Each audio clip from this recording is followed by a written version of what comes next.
Bueno, seguimos. Habíamos... no grabó la parte que leí donde Odiseo le dice a la ninfa que le parecía raro que ella lo encomendara a volver a su casa, porque lo quería tanto, pero sabía que en el mar era muy peligroso navegar, y más con la nave que ella le dijo que le iba a preparar. Entonces, de tal suerte habló, sonrióse la insigne diosa, y acariciándole con la mano le dijo estas palabras: eres en verdad invencionero y astuto, aunque no sueles pensar cosas livianas, cuando tales palabras te has atrevido a proferir. Por Gea y el espacioso cielo que la cubre, y por las aguas de la Estigia, que es el juramento mayor y más terrible de los dioses felices, no maquinaré contra ti ningún pernicioso daño, y pienso y he de aconsejarte cuanto para mí misma discutiera, si en tan grande necesidad me viese. Mi intención es recta, que no guardo en mi pecho un corazón insensible, sino compasivo. Dijo, y la insigne diosa procedió a Odiseo, quien siguió las rápidas huellas de la ninfa. Llegaron a la profunda cueva de la diosa, y el varón, se acomodó en la silla de donde se había levantado Hermes, y la ninfa le sirvió toda clase de alimentos, así comestibles como bebidas, de los que se mantienen los mortales hombres. Luego se sentó ella enfrente del divino Odiseo, y las esclavas trajeron la ambrosía y el néctar. Y entrando tendieron las manos a los manjares que se les ofrecían, y apenas satisfacieron el hambre y la sed, la insigne diosa Calipso rompió el silencio, diciéndole: la Artíada, del linaje divino, Odiseo, fecundo en recursos, así pues, ¿quieres abandonarme y regresar a tu casa y a la querida patria tierra? Bien ido seas, pero si tu inteligencia conociese los males que habrás de padecer fatalmente antes de llegar a tu patria, te quedarás conmigo, custodiando esta morada, y fueras inmortal, aunque estés deseoso de ver a tu esposa, de la que padeces soledad todos los días. Sabe que me vanaglorio de no serle inferior ni por la hermosura ni por el natural, que no pueden los mortales competir con las diosas ni por su cuerpo ni por su belleza. Respondióle el ingenioso Odiseo: no te enojes conmigo, venerable deidad. Conozco muy bien que la prudente Penélope no puede igualarte en hermosura ni en gentil persona, siendo ella mortal y tú inmortal y exenta de la vejez.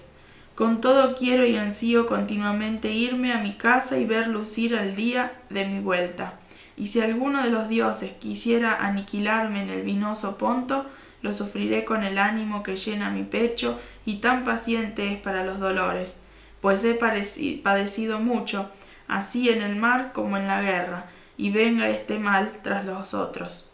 Así habló, ocultóse el sol y sobrevino la oscuridad. Al fondo de la socavada gruta retirándose los dos, y compartieron el lecho gozándose en el amor. Bueno,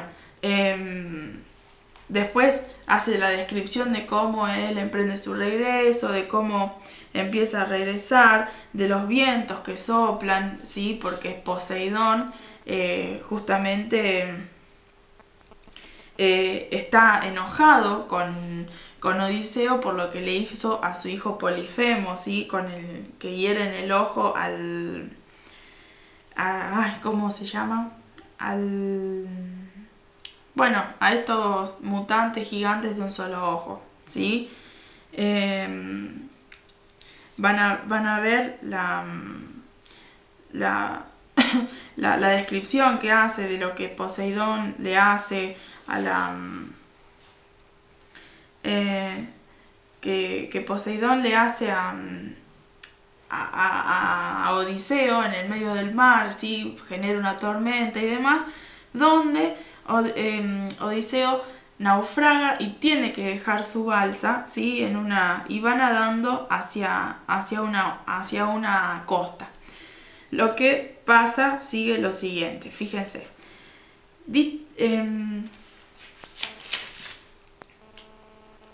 Fíjense, Odiseo pudo aferrarse a un madero y sobre él montó a horcajadas. se desnudó los vestidos que la divinal Calipso le entregara, extendió prestamente el velo debajo de su pecho y tendidos los brazos echóse al agua, deseoso de nadar. Vióle el poderoso Dios que sacude la tierra y moviendo la cabeza dijo para sí: Sufre ahora 1000 males, errante por el Ponto, hasta que arribes a la tierra de estos hombres, alumnos de Zeus, mas confío en que aún guardarás memoria del castigo. Esto es lo que Poseidón le dice a Odiseo cuando ya puede guarecer en la costa. Dicho esto, picó con el látigo a los corceles y se fue a Egas, donde posee ínclita morada. Entonces Atenea, hija de Zeus, ordenó otra cosa. Cerró el camino a los vientos y les mandó que se sosegaran y durmieran, y haciendo soplar el rápido Bóreas, quebró las olas, hasta que Odiseo, de divino linaje, esquivadas las queres y la muerte, ganase la amiga tierra de los feacios, amantes de manejar los remos. 2 días con sus noches anduvo errante el héroe sobre las densas olas, y su corazón le presagió la muerte en repetidos casos. Después sigue contando cómo, qué es lo que él pensaba, qué es lo que hacía, y siempre pensando que iba a morir. Entonces dice: y allí acabaría el infeliz Odiseo, contra lo dispuesta por el hado, si Atenea, la deidad de los brillantes ojos, no le inspirara prudencia. Salió a flote y, apartándose de las olas que se rompen con estrépito en la ribera, nadó avisorando el litoral, por ver de hallar una playa lamida por las aguas o un puerto, y llegó nadando a la desembocadura de un río de hermosa corriente, pareciéndole óptimo el lugar por carecer de rocas y formar un reparo contra el viento. Bueno, sigue describiendo hasta que Odiseo llega a tierra, y sobre el final del capítulo 5 dice: Atenea derramó sobre sus ojos el dulce sueño y le cerró los párpados para que descansara al punto de sus abrumadoras penas. Luego viene el canto 6, cuando Odiseo arriba a las costas de este rey Alcino, que tenía por hija a Nausicaa, que se enamora de Odiseo, pero bueno, ya lo van a seguir leyendo y demás. Lo que yo quiero explicarles es cómo, fíjense, cómo la intercesión de esta diosa de Atenea, ¿sí?, en cuanto a defenderlo, a Odiseo, hace que él pueda salvarse de los vientos, porque apacigua los vientos la diosa. No es porque el clima amerita a que no haya viento en ese momento. Se entiende cómo las cosas del mundo ideal manejan las cosas del mundo real. Que si nosotros hoy leyéramos, por ejemplo, cuando leímos Relato de un náufrago de García Márquez, se cuenta de pe a pa cómo ese náufrago padeció durante varios días tendido hacia arriba en su barca en el mar, que se le lastimaban las carnes por el agua salada y demás, que había viento, que había tormenta. No hay nada que explique que algo sobrenatural iniciaba el viento. No, se sobreentiende que son el aspecto climático del mar el que provoca todo eso. ¿Qué pasa acá en la Odisea? Los dioses, ¿sí?, esa intervención divina, hacen que cada cosa que sucede, que cada fenómeno, cada movimiento de la trama en la novela sea manejado por ellos, ¿está? Así como apaciguar a los vientos por Atenea, así como emanciparlos a que hagan un oleaje que hagan derribar a Odiseo por parte de Poseidón, ¿sí?, que le tenía un poco de bronca a Odiseo por lo que había hecho con su hijo, ¿sí? Así como hacer que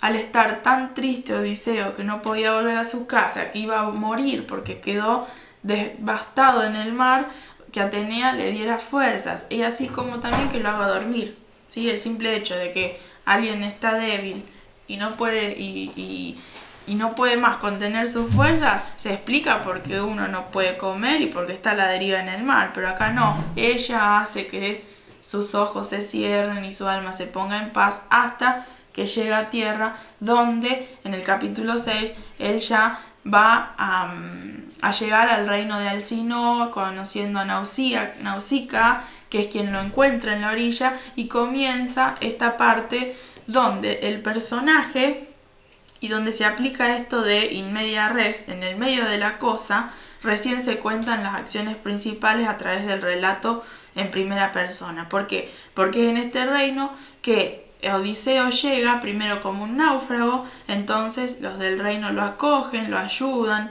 le dan de comer y demás, y él nunca dice quién es, nunca. Entonces, en una noche, en un fogón, empieza a contar el rey de Alcinous su historia para contársela al visitante, que es Odiseo, mientras que Odiseo también, bueno, cuenta su historia, y a medida que va contando su historia, por eso, en el medio de la cosa, en el medio de la novela, fíjense en el capítulo 6, aunque no sea en el medio en el número, bueno, en realidad no, es unos capítulos más adelante, en el medio de la historia se cuenta el principio a través de la narración en primera persona, porque va a ser el mismo Odiseo el que va a contar en carne propia lo que vivió. Sobre el final de su discurso y su historia, todos los que están ahí, hasta el rey, se dan cuenta que es Odiseo, y por eso lo llenan de oro, lo llenan de ropajes para que vuelva a su patria, que es lo que los dioses en el capítulo 5, que estaba al principio, le dicen: vos vas a volver con más oro y más riquezas que si te hubieras traído un botín de Troya. ¿Se entiende cómo va un poco la trama? ¿Qué es lo que ustedes tienen que tener en cuenta? Viendo la trama narrativa, ¿sí? Esto de encontrar los epítetos, de encontrar personajes, que en realidad en la Odisea no son tantos, ¿sí?, como lo aparecen en la Ilíada, que sí, en la Ilíada porque se hace una descripción de guerreros, ¿tá? Mientras que en la Odisea es un poco más llevadera, hay un poco más de narración novelística, entonces es para disfrutarla un poco más a la Odisea. Cierro lo de la intervención de las divinidades, ¿sí? Ustedes después en cada capítulo van a ver la intervención de las divinidades. Yo les di estos dos ejemplos porque son como capítulos centrales que desatan diferentes historias, tanto en la Ilíada como en la Odisea. ¿Estamos? Pero ustedes en cada capítulo van a ver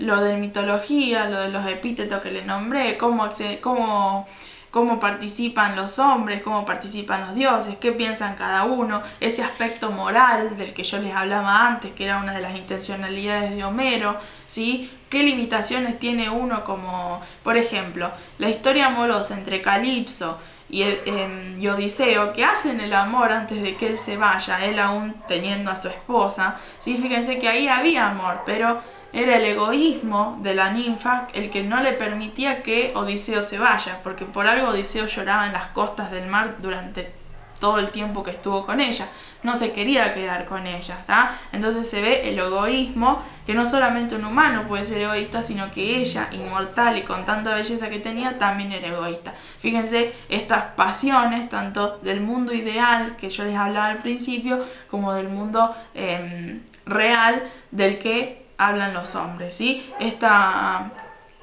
Estos comentarios ético-religiosos, ¿sí? Esas historias, esos mitos que nombró Calipso para dar ejemplo de cómo los dioses intervenían entre el amor de un mortal y un inmortal.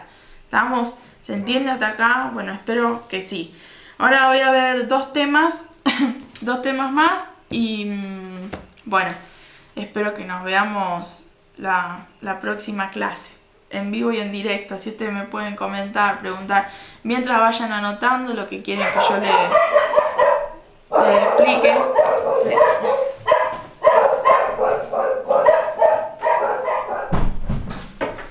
Esto pasa por estar en vivo y en directo.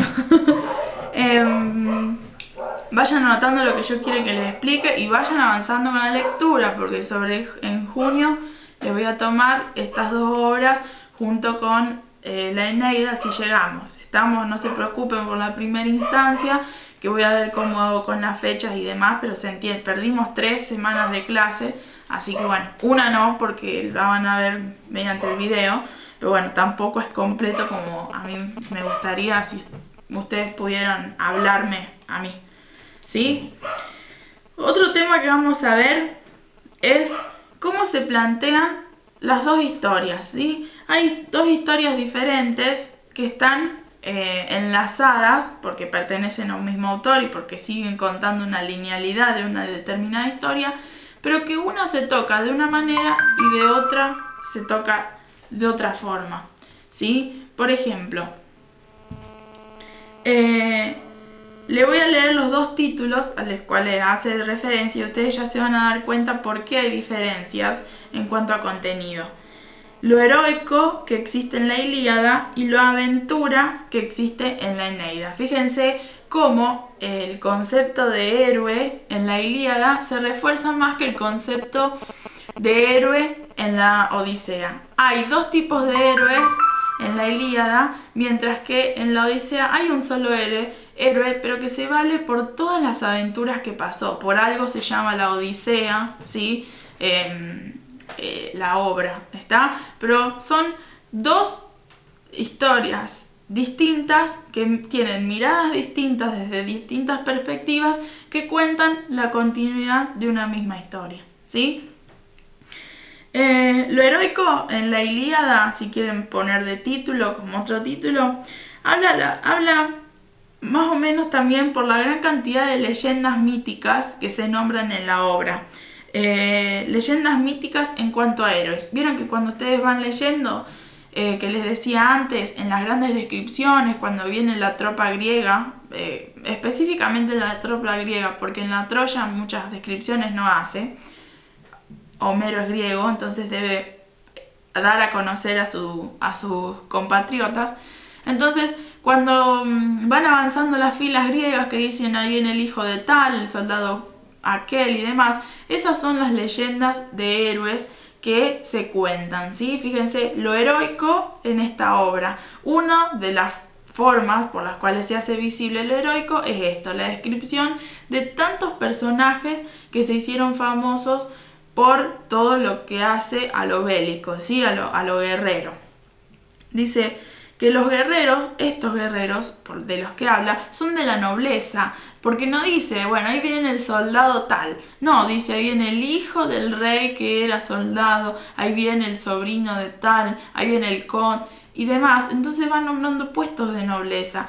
Es como que los soldados no eran la plebe para los griegos, ¿está? Sino que los que habían ido a Troya eran los mejores, y los mejores eran también pertenecientes a la nobleza.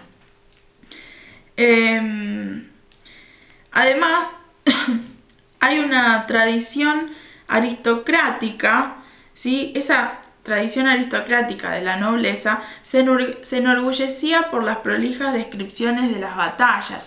Quien iba a escuchar a Homero eran todas las clases sociales. Entonces, si por ejemplo participaba alguien de la nobleza y escuchaba un apellido suyo, iba a estar totalmente pleno en fama y pleno también en felicidad de ser oído en tal historia y que su apellido haya participado de tales hechos, ¿me entienden? Entonces, aristocráticamente era una forma de reivindicar lugares, ¿sí? Y que se enorgullecían porque la forma que tenía de cantarlo Homero, ¿sí? Hacía prolijas descripciones con ornamentos, ¿sí? Si ustedes se fijan la gran descripción que hacen, los ornamentos que le ponen, o por ejemplo cuánto se le dedica en cuanto a extensión a una descripción de una guerreada entre un soldado troyano y uno griego, ¿sí? Entonces fíjense ese ornamento de las descripciones y los combates singulares. Damos combates, por ejemplo el que les decía recién, entre un griego y un troyano, que son reconocidos los dos, como fue el caso que les leí en el capítulo 8, que Ulises hirió a un troyano en un caballo y el troyano se escapaba, ¿sí? En vez de quedarse a pelear, y decía, y ya lo tomó Eneas, que también había derrumbado un caballo, que había sido, bueno, ¿se entiende? Todas estas descripciones, todos estos ornamentos, hoy son fatigas para el lector actual, que es lo que ustedes también me decían, ay, ¿cuánto hay que leer? Que no me voy a acordar, que bueno, hay cosas que ustedes ya con la lectura misma se van a dar cuenta a qué darle prioridad y a qué no, ¿me entienden? Pero sí que vean la estilística de la obra, vean cómo está hecha, cómo la contó, cómo la cantó Homero y cómo ponía énfasis a estas formas. Esto es parte de la forma de la novela, ¿sí? Contando el argumento. Lo heroico, ¿sí? Es el fondo del poema, tanto a nivel de interpretación como a lo que Homero quiso escribir, ¿sí? No solamente nosotros interpretamos que hay algo heroico dando vueltas por el aire, sino que Homero lo quiso dejar bien en claro. Es algo que es lo que yo les decía, era reivindicar la figura del gran héroe que es Aquiles o Aquileo, ¿sí? Esa figura que es trágica, ¿sí? en su humana y dolorosa grandeza, como dice el crítico, porque humana y dolorosa grandeza, él no tiene sentimientos de un hombre ejemplar. Por eso yo les decía, él solamente reacciona por cólera, por ira, por bronca, no reacciona por sentimientos nobles, ¿está? Entonces, es capaz de los mayores arrebatos y fácil presa de la cólera, ¿está? Y del ardor de la venganza. Es la venganza el sentimiento que lo mueve a él a luchar. No es la solidaridad, por ejemplo, de ayudar a sus compatriotas, o no voy a decir valor porque era un héroe y se caracteriza por el valor, ¿no? Pero cómo son antivalores que toma este héroe, y aún con esos antivalores sigue siendo el héroe de la obra. ¿Estamos? Bueno, lo que yo quiero que hagan es que se los adelanto ahora, pero lo vamos a ver en el próximo título, que vean a los grandes héroes que hay. En realidad en la obra hay dos grandes héroes, que si ustedes vieron la película se van a dar cuenta por cómo lo cuenta la película, y que es Aquiles y Héctor, ¿sí? Héctor es el gran héroe troyano, aunque Homero no le dé ese lugar. Homero, las descripciones que va a hacer de Héctor no las va a exacerbar como lo hizo con Aquiles, porque justamente Aquiles es griego y Homero es griego, y él cuenta la historia de Grecia, ¿está? Del ejército griego. Pero Héctor es un gran héroe y muere como tal. Por lo tanto, fíjense si se acuerdan de esa escena donde Aquiles lo lleva colgado de los pies y el padre lo va a buscar y Aquiles se lo da al padre, siendo que para que pueda celebrarse los funerales, tanto de Héctor como de Patroclo, ¿sí? Entonces, ahí ya tienen un punto a investigar, que es los héroes. Está Aquiles y Héctor por otro lado. Lo que quiero que vayan preparando ya para la clase que viene, les voy a dar los grupos, es justamente esto. Un grupo se va a encargar de ver todo el aspecto mitológico dentro de la obra, ¿sí? Otro grupo se va a encargar de estudiar a los héroes, ¿sí? Héroes no solamente personas humanas como Héctor y Aquiles, sino también los grandes héroes en cuanto a las divinidades, ¿sí?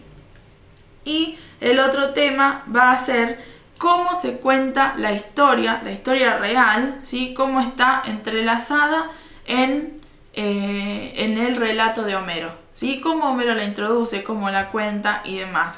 Van a tener que hacer un contraste entre la historia de la guerra de Troya, ¿sí? Que van a sacar de un manual de historia, y la novela que están leyendo, ¿sí? Estos van a ser las tres áreas de análisis por las cuales vamos a analizar tanto la Ilíada y la Odisea, ¿sí? Y si llegamos la Eneida, vamos a ver si llegamos, la podemos ver después de las vacaciones. Pero bueno, después el jueves que viene ya les voy a asignar los grupos, pero como para que vayan sabiendo, entonces mientras van leyendo y avanzando en la lectura, se ponen atentas en estas tres áreas. Entonces van leyendo, bueno, acá puedo sacar esto, puedo sacar el otro, y después cuando les toquen los grupos se pueden compartir apuntes y demás, ¿sí? Paso a la Odisea. Hablábamos de lo heroico en la Ilíada y hablamos ahora de la aventura en la Odisea. Fíjense que hay dos escenarios distintos en las dos obras que provienen de una misma historia. Uno es un escenario totalmente terrestre, ¿sí? Por más que los aqueos vivan en el mar, ¿sí? En las costas de Troya, todos los combates se dan en el área terrestre. Mientras que en la Odisea todo lo que pasa, ¿sí? En cuanto a no hay combates porque Odiseo está solo, pero todo lo que le pasa es en el mar, ¿sí? Fíjense que hay dos escenarios totalmente distintos. Odiseo lucha contra el mar solo, mientras que en la tierra todos luchan con todos, ¿sí? Fíjense que ya diferencias y dos cosas contrapuestas hay en cada una de las obras. La aventura en la Odisea dice que es una historia para experimentados marineros.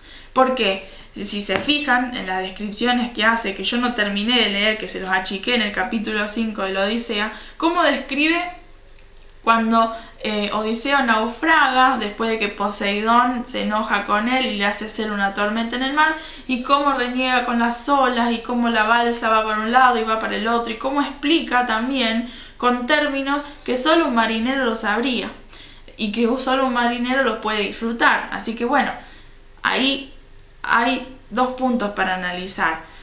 ¿Sigue Homero contando la historia o Homero sabía también de marítima? ¿Que hay otra voz dentro de la Odisea? No desconfío en que Homero se haya movido de esta obra, pero sí confío en que era o un gran sabio que sabía de las dos cosas, o bueno, hay otra voz, ¿sí? que aporta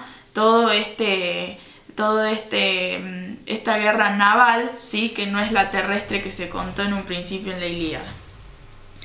Persisten el fondo legendario y la participación de los dioses en la acción, ¿sí? El fondo legendario se viene de la guerra de Troya, el héroe tiene que regresar a su patria, pero ya como les decía, es algo más ficticio porque la acción se centra en la vuelta del héroe a su casa que lo esperaba su mujer, no hay sí hay parates descriptivos durante, bueno, todas las aventuras que pasa Odiseo y Telémaco, pero es más historia novelada, ¿sí? Es más llevadera la lectura de la Odisea. O sea que se sigue con el mismo formato de estructura que con la Ilíada, pero se introduce esta nueva temática que es todo lo relacionado a lo marítimo.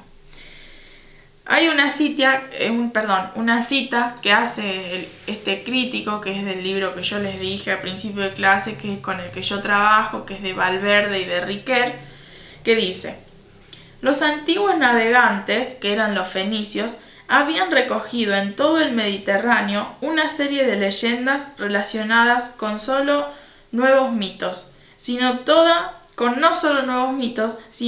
una representación maravillosa del mar, con sus peligros y sus portentos, con la intuición de evitar que otros navegantes les hicieran competencia con viajes de índole mercantil. Fíjense que los fenicios